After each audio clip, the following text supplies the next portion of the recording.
ভিডিওতে আমরা সপ্তম শ্রেণীর দ্বিতীয় পর্যায়ক্রমিক মূল্যায়নের গণিতে 6 নম্বর স্কুলের প্রশ্নের উত্তরগুলো আলোচনা করব।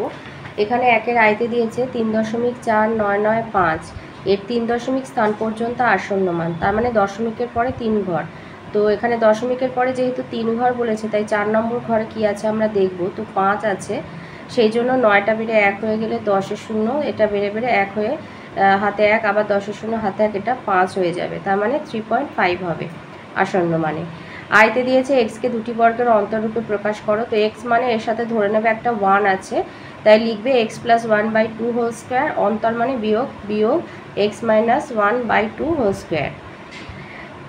দুয়ে দিয়েছে এখানে এ বি সমান্তরাল হচ্ছে সিডি, ই এফ হচ্ছে ছেদক, জি এবং এইচ বিন্দুতে ছেদ করেছে, বি জি এইচ এইটা হচ্ছে 115 ডিগ্রি, তাহলে এক্স ডিগ্রি, এইটার মান কত? তাহলে বিজিএইচ এই কোণটা আর এই কোণটা এরা হচ্ছে বিপরীত কোণ, তাহলে এজিইও হবে 115। আবার এবি সরলরেখার উপরে ধরো জি দণ্ডায়মান, তাহলে এই দুটো মিলে হচ্ছে 180। তাই লিখবে যে বিজিএইচ সমান 115 ডিগ্রি সমান এজিই, তাহলে এজিই কোণ আর বিজিই কোণ সমান 180, অতএব বিজিই কোণ সমান হচ্ছে 180 - 15 65। এবারে দেখো বিজিই, তাহলে এই কোণটা এর অনুরূপ কোণ হচ্ছে এইটা জিএইচডি, তাহলে বিজিই এর অনুরূপ কোণ হচ্ছে জিএইচডি সমান 65 ডিগ্রি, অর্থাৎ এক্স সমান হবে 65 ডিগ্রি। দুইয়ের আয়তে দিয়েছে 2.1214 বর্গমিটার এবং 2.9411 বর্গমিটার ক্ষেত্রফল বিশিষ্ট দুটি আয়তক্ষেত্রের ক্ষেত্রফলের সমষ্টি সমান ক্ষেত্রফল বিশিষ্ট একটি বর্গক্ষেত্রে বাহুর দৈর্ঘ্য কত হবে? তাহলে দুটো ক্ষেত্রফলের আয়তক্ষেত্র দুটোর ক্ষেত্রফলের সমষ্টি বলেছে, তাই দুটো যোগ করে নেবে, যোগ করে হচ্ছে 5.0625 বর্গমিটার, এটাই হচ্ছে বর্গক্ষেত্রের ক্ষেত্রফল। তাহলে বর্গক্ষেত্রের ক্ষেত্রফল বললে বাহুর দৈর্ঘ্য ক্ষেত্রফলে রুট করে বার করতে হয়, তাই লিখবে রুট 5.0625। তো এটা দশমিক ভগ্নাংশ, আমি এখান থেকে সামান্য ভগ্নাংশ করে নিলাম, তাহলে হচ্ছে 50,625/10,000। এবার 50,625-এর ভাগ প্রক্রিয়ার সাথে বর্গমূল করে পেলাম 225, তার মানে লিখলাম 225 × 225, আর এটা 100 × 100, তার মানে এখান থেকে বেরোলো 225/100 মিটার, তার মানে 2.25 মিটার। তাহলে বর্গক্ষেত্রের একটি বাহুর দৈর্ঘ্য হবে 2.25 মিটার। দুয়ে দিয়েছে একটি ট্রেন 210 মিটার আর 122 মিটার দীর্ঘ দুটো সেতু যথাক্রমে 25 সেকেন্ড আর 17 সেকেন্ডে অতিক্রম করেছে, ট্রেনটির দৈর্ঘ্য আর গতিবেগ নির্ণয় করি। তাহলে 25 সেকেন্ডে যাচ্ছে নিজের দৈর্ঘ্য প্লাস 210 মিটার, আর 17 সেকেন্ডে যাচ্ছে নিজের দৈর্ঘ্য প্লাস 122 মিটার। তাহলে বিয়োগ করে পাই 25 থেকে 17 বিয়োগ হলে হচ্ছে 8 সেকেন্ডে যাচ্ছে 88 মিটার। নিজের দৈর্ঘ্য এটা কেটে গেল, এটা প্লাস এটা মাইনাস, তাই এই দুটো কেটে গেল, আর 210 থেকে 122 বিয়োগ করে হচ্ছে 88। তাহলে 1 সেকেন্ডে যাচ্ছে 11 মিটার, তাহলে ট্রেনের গতিবেগ 11 মিটার পার সেকেন্ড। এবার 1 সেকেন্ডে যাচ্ছে 11 মিটার, 25 সেকেন্ডে যাচ্ছে 11 × 25 মানে 275 মিটার। তাহলে অতএব ট্রেনের দৈর্ঘ্য প্লাস 210 মিটার সমান হচ্ছে 275 মিটার। তাহলে ট্রেনের দৈর্ঘ্য সমান 275 মিটার বিয়োগ 210, তার মানে 65 মিটার। অতএব ট্রেনের দৈর্ঘ্য হবে 65 মিটার, গতিবেগ 11 মিটার পার সেকেন্ড।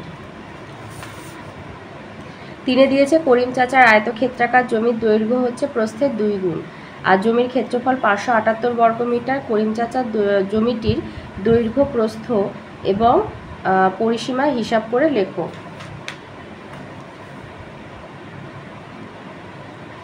আচ্ছা, তাহলে আমরা ধরি প্রস্থ হচ্ছে x মিটার, দৈর্ঘ্য 2x মিটার, তাহলে ক্ষেত্রফল 578। তাহলে শর্তানুসারে ক্ষেত্রফল মানে দৈর্ঘ্য আর প্রস্থের গুণফল, তাহলে 2x আর x গুণ করলে হবে 2x² সমান 578। তো সেখান থেকে x বেরোচ্ছে 17 মিটার, তাহলে প্রস্থ হচ্ছে 17 মিটার, তাহলে দৈর্ঘ্য হচ্ছে 2 × 17 মিটার, তার মানে হচ্ছে 34 মিটার। তাহলে পরিসীমা কত হবে? পরিসীমা হবে, পরিসীমা সমান হচ্ছে 2 গুণ দৈর্ঘ্য যোগ প্রস্থ, তার মানে হচ্ছে 2 গুণ 17 যোগ 34 মিটার সমান 2 গুণ 11 4 5 51, তার মানে 110 মিটার। তাহলে পরিসীমা হচ্ছে 2 গুণ 17 যোগ 34, 17 আর 34 যোগ করে হচ্ছে 51, 2 গুণ 51 মানে 110 মিটার। তাহলে প্রস্থ হচ্ছে 17 মিটার, দৈর্ঘ্য হলো 34 মিটার, আর পরিসীমা হচ্ছে 110 মিটার। 3-এর আয়তে দিয়েছে x square plus y square by 2xy এর মান বার করতে বলেছে যখন x প্লাস ওয়াই সমান 9 আর x মাইনাস ওয়াই সমান 5। তো আমি উভয় পক্ষকে 2 দ্বারা গুণ করে পাই 2 × x square by Y square, এটা 4xy হয়ে গেল।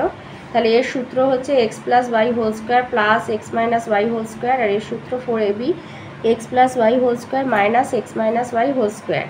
এবার যেখানে এক্স প্লাস ওয়াই আছে 9 লিখবা, যেখানে এক্স মাইনাস ওয়াই আছে 5 লিখবো। তাহলে 9 square plus 5 square by 9 square minus 5 square. তাহলে 81 যোগ 25 বাই 81 বিয়োগ 25, তাহলে 106 বাই 56, তার মানে 53-র 28।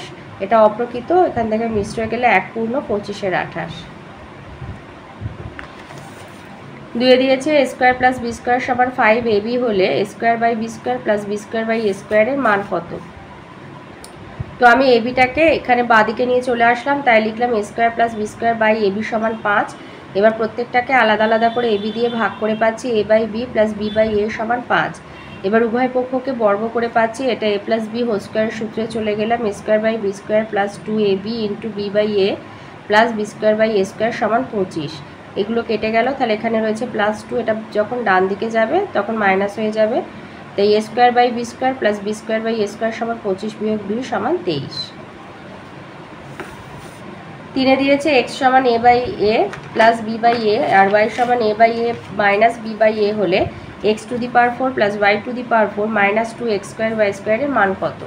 তো এইটাকে আমি একটা সূত্রে নিয়ে গেলাম, সেটা হচ্ছে X square minus Y square to the power whole square, আর এইটাকে আবার ভাঙলাম X plus Y into X minus Y করে। তো যেখানে এক্স আছে লিখবো A by B plus B by A, আর ওয়াই আছে যেখানে A by B minus B by A. তো যেহেতু প্লাস আছে চিহ্নটা পাল্টালো না, তাই এটা কেটে গেল। আর এটা যেহেতু এক্স মাইনাস ওয়াই, তো এক্সটা লিখলাম A by B plus B by A, আর যেহেতু মাইনাস আছে সেই জন্য এ বাই বিটা মাইনাস হয়ে গেল আর বি বাই এটা প্লাস হয়ে গেল, তাই এটা আর এটা কেটে গেল। তাহলে এখান থেকে পাচ্ছি 2a বাই বি আর এখান থেকে পাচ্ছি 2b বাই এ। তাহলে এ কেটে গেল, বি কেটে গেল, 2 দুগুণে 4, 4 স্কোয়ার সমান হচ্ছে 16।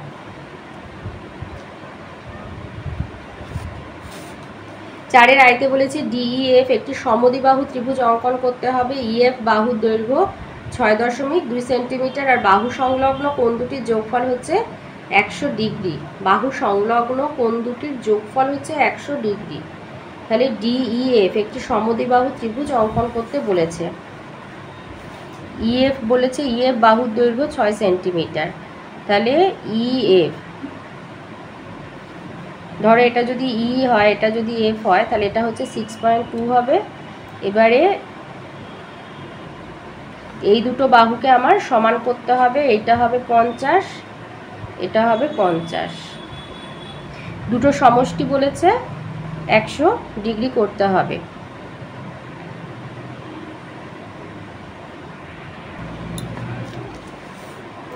তো বলেছে বাহু সংলগ্ন কোণ দুটির যোগফল হবে 100 ডিগ্রি। তো আমি এখানে ইএফ 6.2 সেমি এঁকে নিয়েছি আর চাঁদার সাহায্যে 50 ডিগ্রি কোণটা আমি করে নিয়েছি।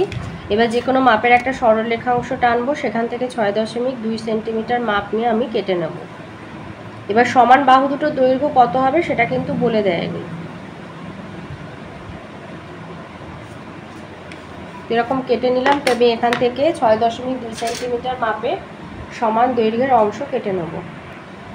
তো আমি এখানে 6.2 সেন্টিমিটার মাপ নিয়ে নিয়েছি, নিয়ে এবারে এই ধারে কাটা বসিয়ে এক প্রান্তে প্রান্তবিন্দুতে কাটা বসিয়ে এখানে আমি মাপ দিয়ে কেটে নিলাম।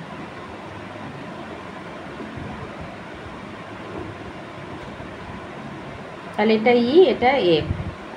এবারে আমি এখানে 50 ডিগ্রি এই কোণটার অনুরূপ কোণ একটা আঁকবো দুদিকে, ই বিন্দুতে আর এফ বিন্দুতে।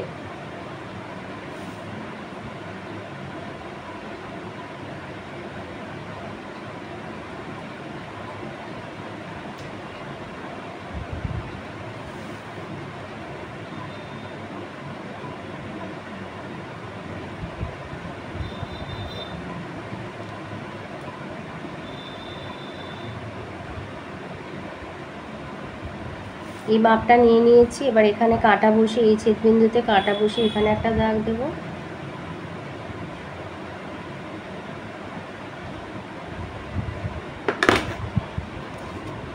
এবার এই বিন্দুগুলো জুড়ে দেবো।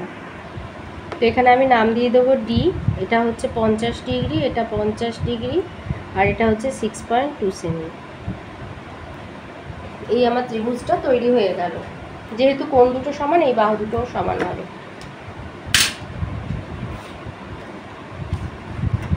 4-2 বলেছে XYZ একটা সমকোণী ত্রিভুজ অঙ্কন করো যার y কোণ হবে 90 ডিগ্রি, XZ 10 সেমি আর XY হবে 6 সেন্টিমিটার। তো আমি যদি রাফ স্কেচ করি তো এরকম হবে, y কোণ হবে 90 ডিগ্রি, XY হচ্ছে 6 সেমি, আর এই যে অতিভুজটা হবে 10 সেন্টিমিটারের। তো আমি আগে একটা 90 ডিগ্রি কোণ আঁকবো। যে কোনো মাপের একটা সরলরেখা অংশ টেনে নিয়েছি। এবার এখানে আমি একটা 90 ডিগ্রি কোণ আঁকবো।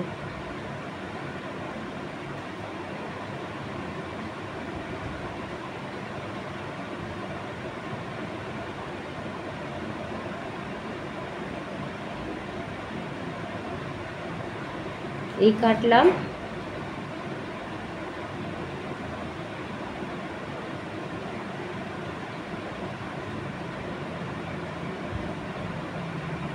এই 90 ডিগ্রি কোণটা এঁকে নেব।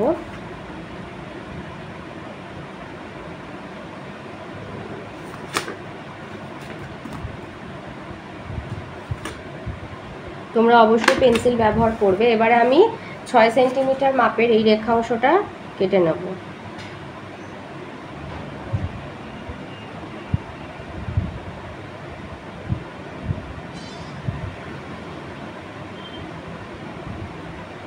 ছয় সেন্টিমিটার মাপ নিয়ে আমি এখানে এই কেটে নিলাম। এখানে নাম দিয়ে দিলাম YX। এবার XZ করব, তাই আমি 10 সেন্টিমিটার মাপটা নেব কম্পাসের সাহায্যে। তো এইভাবে আমি 10 সেন্টিমিটার মাপটা নিয়েছি। এবার X বিন্দুতে কম্পাসটা বসিয়ে দিয়ে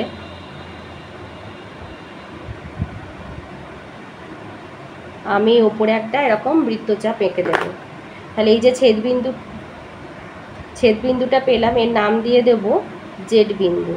এবার X আর Z জুড়ে দেব, দিলে আমাদের ত্রিভুজটা তৈরি হয়ে যাবে। তাহলে এই আমাদের ত্রিভুজ তৈরি হয়ে গেল। তাহলে এটা হচ্ছে 6 সেমি, y কোণ 90 ডিগ্রি, আর এটা হচ্ছে 10 সেন্টিমিটার।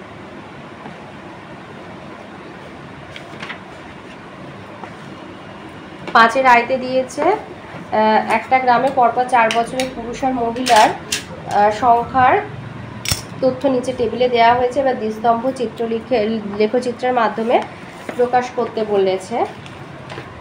তো এখানে যেহেতু দেখো সব থেকে কম হচ্ছে 475 আর সব থেকে বেশি হচ্ছে 725, তাহলে আমি সেই জন্য এক একক সমান 25 জন ধরেছি আর কি।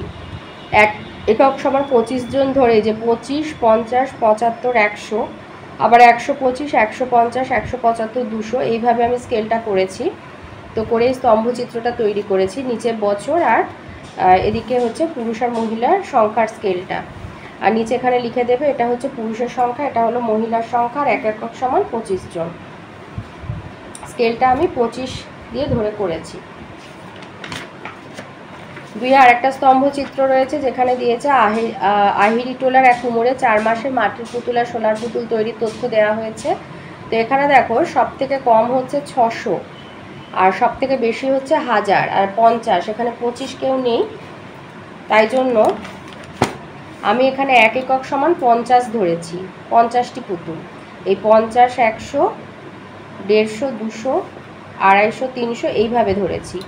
তাই ধরে এখানে নিচে মাসের নাম লিখেছি, এখানে পুতুলের সংখ্যা করে 1000 অবধি স্কেলটা করেছি। আর এখানে এইটা হচ্ছে মাটির পুতুলের জন্য, আর এটা হচ্ছে সোলার পুতুলের জন্য, আর একক সমান 50টি পুতুল। তো এইভাবে আমি স্তম্ভচিত্রটা করে নিয়েছি। তো এই ছিল আজকের আমাদের সপ্তম শ্রেণী দ্বিতীয় পর্যায়ক্রমিক মূল্যায়নের গণিতের 6 নম্বর স্কুলের অঙ্কগুলো।